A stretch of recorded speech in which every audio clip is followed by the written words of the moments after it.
안녕하세요. 북두시민혁명군의 전영돈입니다. 오늘은 강의에 앞서서 한 가지를 말씀드리고 강의를 시작하겠습니다. 북두시민혁명군은 왜 야당을 공산좌파 혹은 종북좌파라고 하느냐 하는 질문을 댓글에서 많이 보았습니다. 그 이유는 공산좌파들이 공공연하게 거부라고 말하고, 특히 청문회 등에서 국회의원들이 국민들이 보는 앞에서 서슴없이 자유우파 후보자나 증인들에게 극우라는 딱지를 붙이기 때문입니다. 그들이 자유우파를 우파라고 칭한다면 북두시민혁명군도 좌파라고 이야기할 것입니다. 그러나 당분간은 공산좌파와 종북좌파들의 프레임, 저 거구라는 딱지에 대해서 항의하는 의미 혹은 저항하는 의미로 공산좌파 혹은 종북좌파라는 말을 계속 쓸 것이라는 것을 말씀드립니다. 요즘 청문회가 자주 열리고 있는데, 여기서 야당인 위원장이나 야당 국회의원들이 이 정권이 끝났다, 혹은 후보자나 증인이 버티거나 거짓말을 해도 이 정권이 당신을 보호해주지 못할 것이다, 반드시 당신을 처벌할 것이다 라는 말을 후보자나 증인들에게 강조하여 말하고 아주 자주 말하고 있습니다.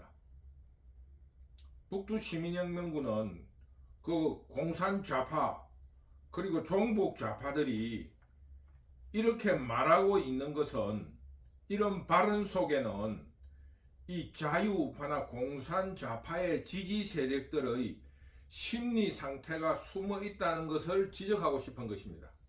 공산좌파는 의회 다수를 강조하며 탄핵으로 정권을 지금 당장이라도 무너뜨릴 수 있다는 자신감과 확신으로 자유우파들에게 심리적으로 압박하고 있습니다.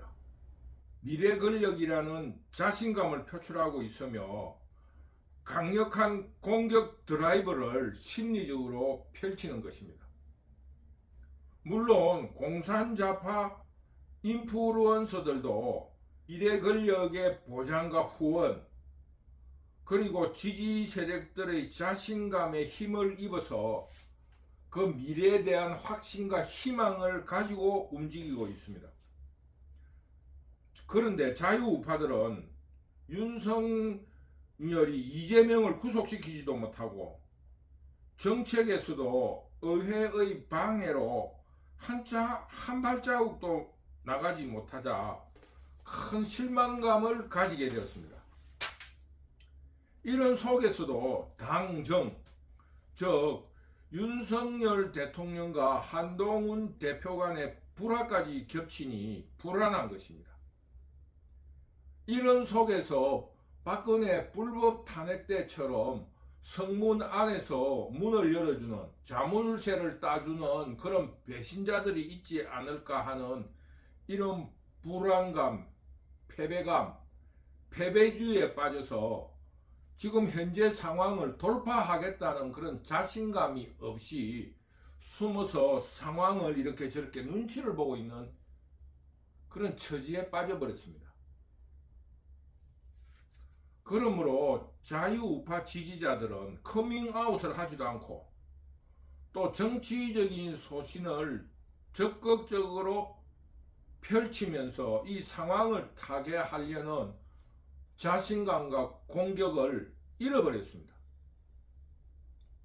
이러다 보니 이런 배경 속에서 자유우파들의 대중활동가들이나 인플루언서들조차도 정권이 바뀌면 공산좌파들에게 보복이라도 당하지 않을까 하여 소극적으로 대처하고 있습니다. 이런 환경에서 나타난 결과가 자유우파는 지지층의 이탈과 중도 흡수를 어렵게 하고 있으며 미래 권력에 대한 충성을 이렇게 강화하면서 제보나 첩보 그리고 정보를 공산 좌파들에게 갖다 바치는 것입니다. 왜? 미래 권력인 그 공산 좌파들에게 보상을 받을 수 있을 거라 하는 그런 기대를 표시하는 것입니다. 이런 어떤 그 자유우파 내의 어려움과 함께 공산 좌파 내부에서도 분열, 쉽게 말하면 하수인이나 공범, 그리고 제보나 정보를 가진 세력들도 미래가 보장, 미래가 공산 좌파들이 다시 정권을 잡으려는 확신이 있다 보니까 그 분열을 하고 그 어떤 그 자유우파에 대해서 식상한 세력들이 자유우파로 오지를 못하고 몸을 사리게 되고, 이렇게 됨으로써 자유우파는 그 정보나 제보를 가지고 있지 못하니까 야당 공격의 포인트를 놓치게 됨으로써 더욱 윤석열 정권을 어렵게 하는 이런 악순환의 구조를 만들게 되어버린 것입니다. 그런데 이런 것은 지금 완전히 정치적 DNA나 기획이 부족해서 일어나는 일입니다. 이런 정치적 능력과 기획력이 부족한 속에서 더 위험한 것은 이런 환경에서 박근혜 불법 탄핵죄처럼 획기적인 기회나 대중선동이 불을 붙으면은 걷잡을 수 없는 파국에 빠지게 됩니다. 왜? 자유우파는 패배주의에 빠져있기 때문에 숨거나 도망가기 바쁘고, 기세등등한 공산좌파 혹은 중도 세력들은 그 미래 권력에 몸을 맡기게 될 것이기 때문입니다. 이런 정치 상황 속에서 김문수의 커밍아웃과 확신에 찬 신념은 자유우파 세력들을 환호하게 했습니다. 왜 김문수의 그 청문회에서 발언에 국민들이 환호했는가? 그것이 옳다 그르다를 떠나서 자유우파들이 환호한 이유는 그만큼 지금 숨어서 숨죽이고 있다는 것을 뜻하는 것입니다. 한국은 헌법상, 헌법에서 자유민주주의를 규정해 있었기 때문에 당연히 자유우파가 다수여야 합니다. 그래서 샤이 보수, 숨은 보수가 당연히 있습니다. 그런데 공산 좌파가 다수당이 된 이유는 이런 정치 능력과 정치 기획력의 부족과 함께 자유우파가 비겁하고 자신들의 사익에 매달린다 하는 자유우파의 정치 문화와도 굉장한 관련성을 가지고 있습니다. 여러 번 지적했지만 공산 좌파는 납순물로 바위를 뚫겠다는 그런 의지를 가지고 꾸준하게 도전하며 김대중이가 말한 동진정책을 부르짖으면서 일정한 성공을 거두었습니다. 그 결과가 노무현과 문재인의 성공이었고, 부산, 경남, 대구, 경북에서 국회의원들을 배출했으며 지금도 국회의원을 배출하지는 못하더라도 의미 있는 득표를 해나가고 있습니다. 그러나 자유우파는 기회주의적이고 이기적이며 비겁하기까지 합니다. 기회주의적이고 이기적이라서 자신들이 거기에 그 정도로 도전하고 자기 이익을 찾으러 갔다는 그거로 끝이 나면 되는데, 그런 어떠한 이기적이고 기회주의적으로 얻은 성취를 가지고 자유우파 세력에 와서 자기 실력 인양 기세등등하게 처신을 하고 있음으로 해서 주변 정치 지도자들의 자신감을 망가뜨리게 하고, 또 국민들을 실망시키고 있습니다. 즉 쉽게 말하면 그 기회주의적이고 이기적으로 서울에서 몇 번, 한두 번 도전해보다가 안 되면은 그 자기의 그 어떤 명망을 이용해서 PK나 TK 혹은 서울 강남으로 도망가 버립니다. 그리고 거기에서 살아와가지고는 아주 비겁한 거예요. 중진이냐, 아주 자기가 중진이냐, 그 서너 번이나 떨어지는데 근토중래한 의지의 한국인이냐 행세를 하고 다니는 그런 비겁한 모습을 보입니다. 이것이 바로 고쳐야 할 자유우파의 정치 문화입니다. 비겁하게 해가지고 다시 살아왔으면 비겁하다는 스스로의 자괴감으로 조용히 처신해야지, 그 살아와서 의지의 한국인이냐 온갖 당내 행사에 감투를 쓰고 돌아다니면서 아주 주변에게 그 말할 수 없는 당혹감을 퍼뜨리고 있습니다. 바로 이런 문화 속에서 탄생한 것이 불법 탄핵이고, 그리고 유승민이며 이준석입니다. 물론 그에 쉽게 말하면 잔챙이들까지 자기들은 아주 중진이냥 고개를 빳빳이 들고 댕기지만은 북두 시민혁명군이 볼 때는 아주 소인배 같은 사람은 이름을 거론하기도 싫어요. 쉽게 말하면은 이런 자기가 뜻대로 안 되니까 기회주의적이고 이기적으로 불법 탄핵에 참석했으면 부끄러운 줄 알아야지, 그거를 위세등등하게 다음 자기의 정치적인 자산으로 삼는다 하는 것은 정말로 두 눈 뜨고 볼 수 없는 꼴불견입니다. 배신이 자기의 앞날의 정치적인 자산이 될 수 있겠습니까? 이런 이유로 해서 샤이 보수, 숨은 보수가 중도로 변하고 선거를 포기하며 이렇게 됨으로써 중도 확장에 실패하는 겁니다. 현재 벌어지고 있는 이런 정치 상황과 정치 문화에 대해서 과감하게 철폐를 할 그런 혁신 과제 중의 하나입니다. 이것은 자유우파 대표이자 국가대표 감독인 윤석열이 져야 할 책무이고, 선수 중에서 주장격인 한동훈이 맡아야 할 일입니다. 이런 과제 앞에서 참 용기를 내가지고 자신의 이기심과 기회주의라는 것을 벌써 던져버리고 용기를 낸 김문수 노동부 장관에게 우리 모두 응원의 큰 환호를 안 보낼 수가 없는 겁니다. 그 자유우파에서 복이 드문 하나의 확신에 찬 신념 아닙니까? 그 기회주의적이고 비겁한 사람들 앞에서 김문수가 외친 것입니다. 우리 자유우파에도 역사관이 있고 신념이 있다라는 것을 공산좌파들 앞에서 외쳤던 것입니다. 그런데 지금 현재 묘하게 야구로 치면은 7회 말 역전의 분위기가 달아오르는 것처럼 자유우파 시민들이 굉장히 고무가 된 상태로 상황을 지켜보고 있습니다.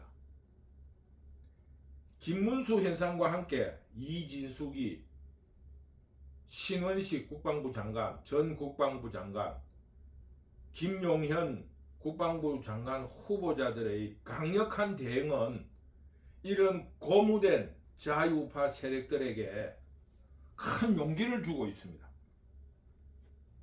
지금 이런 분위기를 반전으로 이끌어 나가야 됩니다. 심리적으로 고무된 상태에서 행동으로 실천하고 국민들과 함께 움직일 수 있는 행동하는 자유우파를 만들어내야 합니다. 윤석열 대통령과 한동훈 대표는 실질적인 정책적인 성과에 매달리지는 못하더라도 자유우파 지지 세력들에게 심리적인 안정감을 주기 위한 노력을 기울여야 합니다. 지금 자유우파들이 심리적으로 굉장히 패배감에 젖어 있습니다.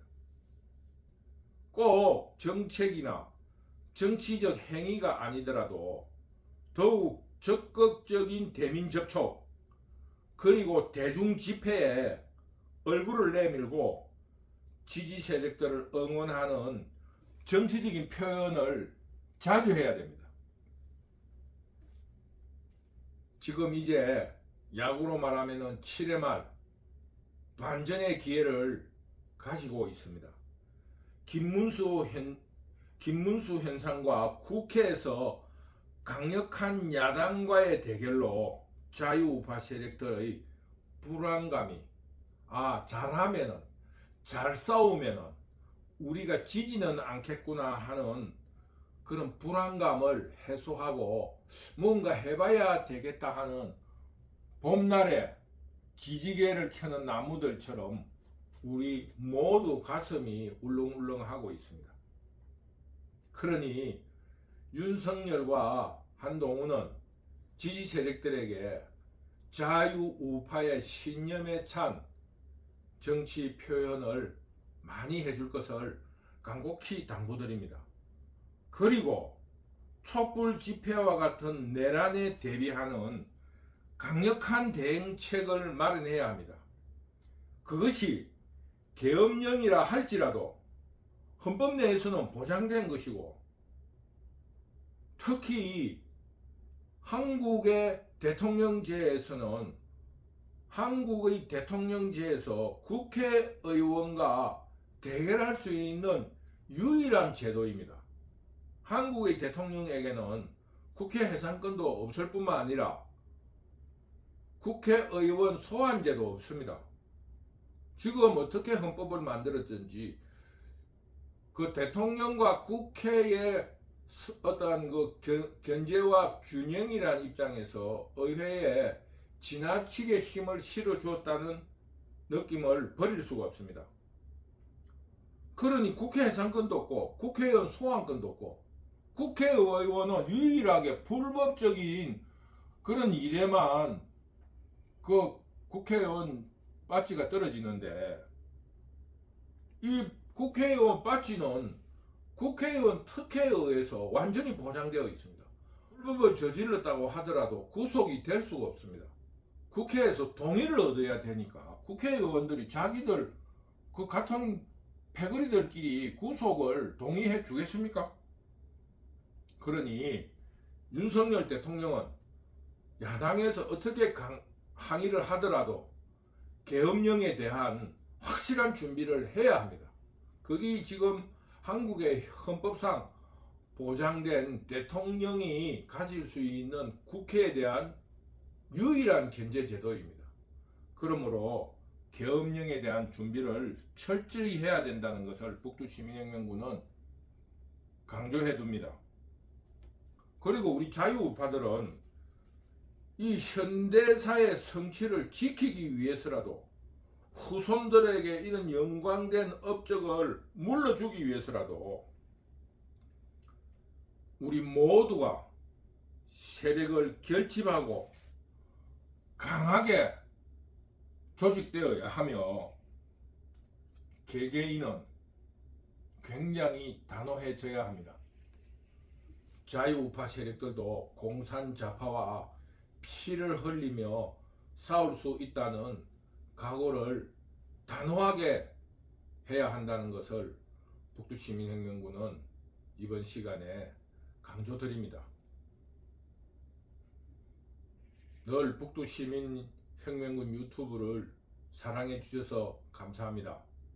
앞으로 더욱 좋은 시설과 장비를 갖추고 훌륭한 방송으로 거듭날 수 있도록 노력하겠습니다. 감사합니다.